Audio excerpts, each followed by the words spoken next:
Hai guys, gimana caranya kita biar bisa eh, berkomunikasi dengan jiwa kita atau mendapatkan intuisi setiap saat? Caranya dengan membiasakan diri kita untuk berbicara pada diri. Jadi gini guys, kita bicara sendiri. Ada sih bahasanya dari YouTuber yang lain saya lihat, dan itu adalah hal yang sering saya lakukan juga dari dahulu, karena saya juga waktu kecil pun sering ya dikesampingkan lah, nggak didengar, dan sering diperintah-perintah dengan abang-abangan di keluarga saya atau di sekolah. Jadi saya termasuk orang yang dulu, kalau bahasa kami itu, dilocakin. Jadi karena kita kesal, kita sering ngobrol sama diri kita semua. Gak suka kali aku gini gini gini gini. Tak apa aja, penasi aku aja yang disalahkan, padahal bukan aku yang buat. Nah, sering kita ngobrol gitu. Atau kita ngadu saat kita sholat malam, kita berdoa, tapi kita ngadu, kita curhat, kita meneteskan air mata atau apa, itu sah sah aja. Nanti lama kelamaan diri kita yang di dalam, jiwa kita itu akan tersinkron, atau kita bilang ya, membalas daripada yang menjadi keluh kesah kita. Jadi biasanya memberi jawaban di awal-awal, biasanya jawabannya iya, tidak, sepatah aja, sepatah kata, iya, tidak, atau jangan. Cuman yang paling mendasar kali, rasa tidak enak. Kayaknya aku nggak kesana, nggak enak gitu. Tapi perasaan kita nggak enak, tapi dia belum bentuk suara. Nah, kalau intuisi itu nanti dia saat kita ngobrol sama orang lain dengan mencari solusi, tiba-tiba kita keceplosan, tanpa kita berpikir gimana nih caranya, gini aja buat, padahal kita belum mikir ini. Nah gitu. Jadi itulah salah satunya intuisi.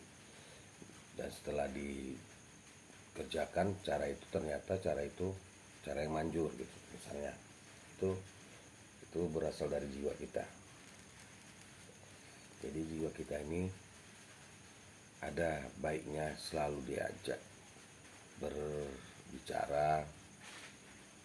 Namun biasanya orang-orang yang terbangun spiritualnya itu adalah orang-orang yang sering menyendiri atau sering dikucilkan di lingkungannya, di tempat dia bermain, atau di keluarganya. Ya begitulah. Atau tanpa dia sengaja, lama-lama dia menjauh, merasa tidak seidi atau tidak sama lagi cara berpikir dan cara berkehidupan dengan orang-orang yang biasa bersama dia. Jadi biasanya itu orang-orang yang terbangun spiritualnya lebih cenderung pada introvert. Tapi ya kita bukan bilang dia introvert. Kenapa? Karena sebenarnya dia hanya lebih mencari ketenangan agar dia bisa lebih berkembang dengan jiwanya.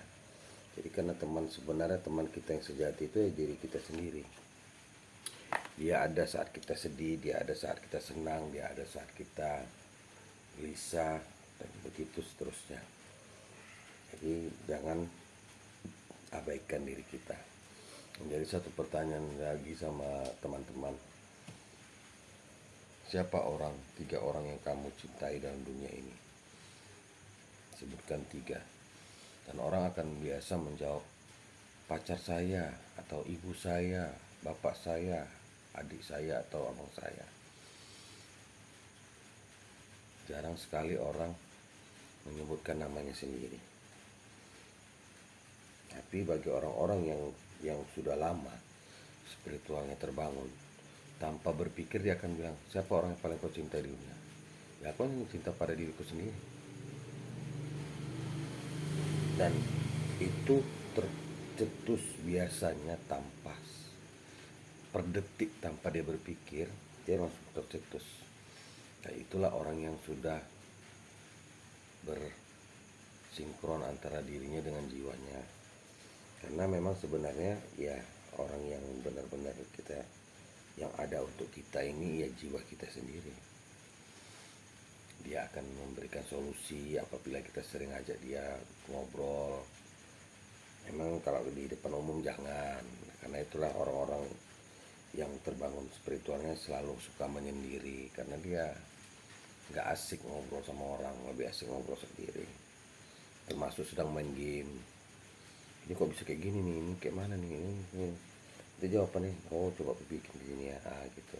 Salah satunya gitu. Jadi biasakan kita ngobrol sama diri kita sendiri. Tapi kalau kita yang masih baru-baru mulai, ya carilah tempat menyendiri dulu.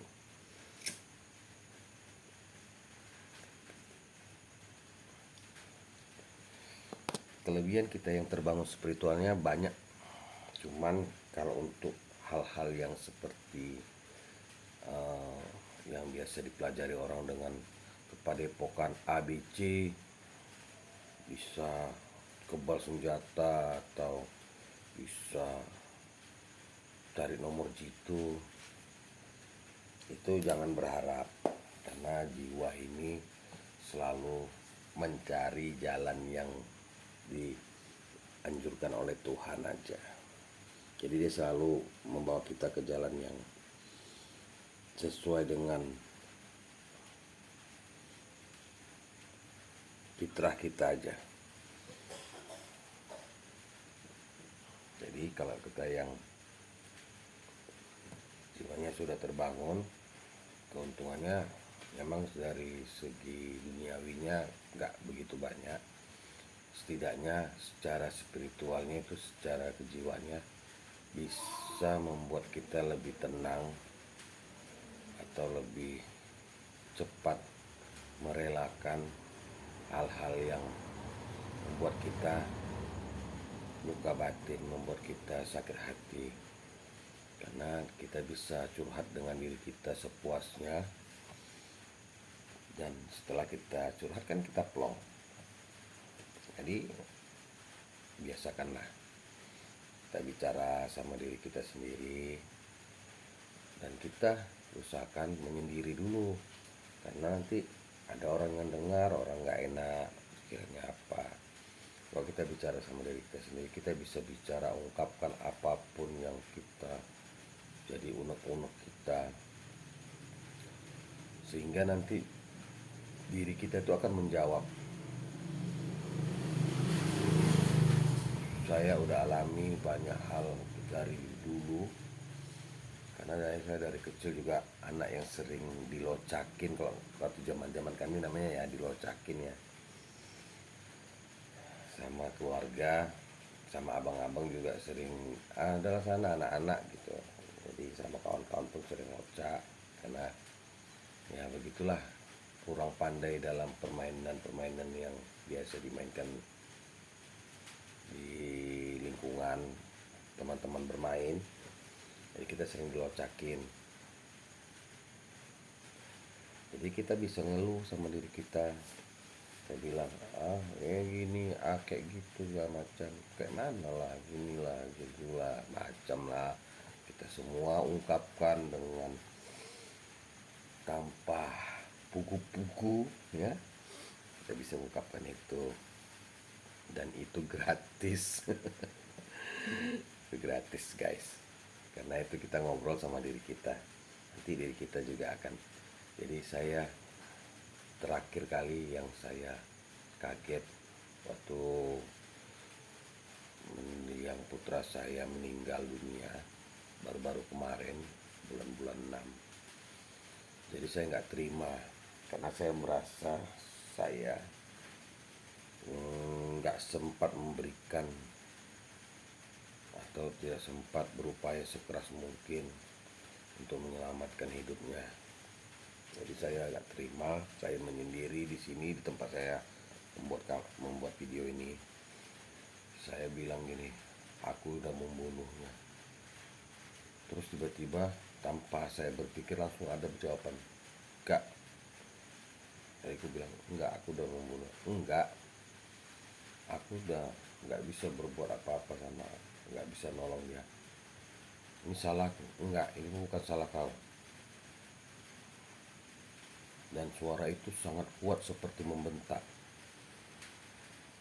Sementara saya sendiri di sini, dan akhirnya saya pelan-pelan saya sadar itu adalah jiwa saya yang berkata.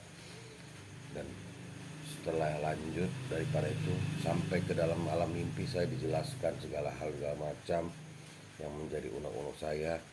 Jadi jiwa ini mampu menetralisir dan menunjukkan bukti-bukti fakta-fakta yang menjadi satu hal yang kita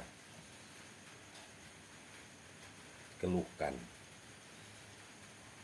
Jadi dia nanti kalau dia udah terbiasa kita ngobrol sama dia, begitu kita gak terima ada hal-hal yang memang betul-betul sangat sensitif, sepanjang hari dia bisa ngomong langsung sama kita.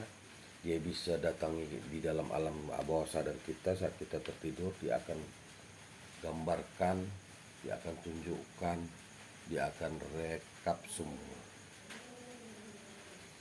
Akhirnya kita sadar itu bukan salah kita, namun itu adalah takdir.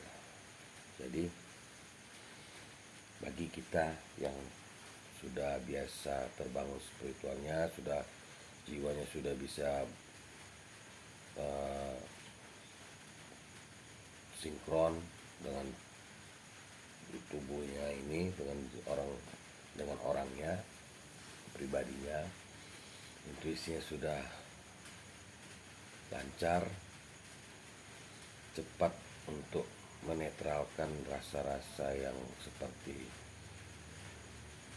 luka hati yang mendalam.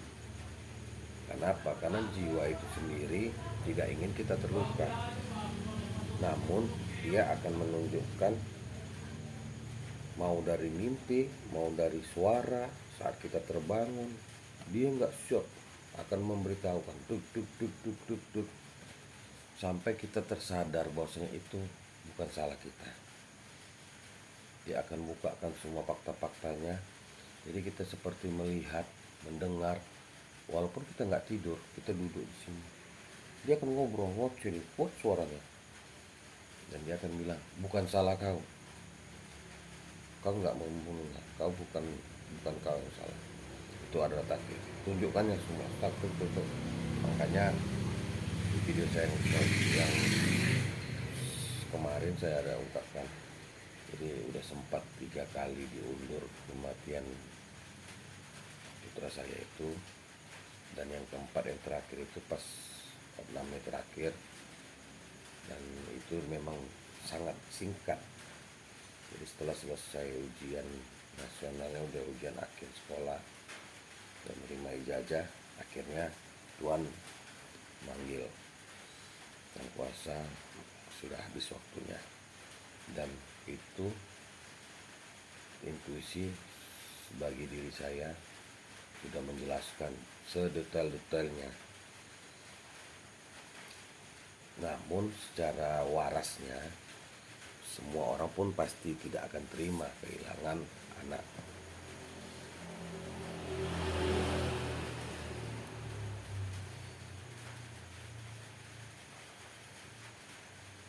Pasti akan menangis, pasti akan bersedih. Kayak istri saya sendiri kalau teringat tentang anak kami juga akan terdiam, akan bersedih hatinya. Jadi karena istri saya spiritualnya belum terbangun penuh, dan dia dari dulu memang tidak ke arah begitu, tidak begitu percaya hal begitu, ya agak sulit lah, karena itu kan harus dari bawaan kita juga. Kalau bawaan kita memang kita percaya, yakin, dan kita melakukan eksperimen terhadap intuisi tadi, terhadap jiwa kita tadi, dengan membuktikan apa yang dikatakan oleh jiwa kita atau suara-suara yang keluar dari dalam alam bawah sadar kita. Setelah kita buktikan semua itu kebenarannya, dan kita baru percaya dia itu adalah jiwa kita yang berkata-kata, dan dia bisa menampilkan dalam bentuk video-video di dalam alam bawah sadar kita. Jadi kita bisa terngiang gitu, video-video apa, maksudnya kejadian-kejadian itu seperti nonton video kita.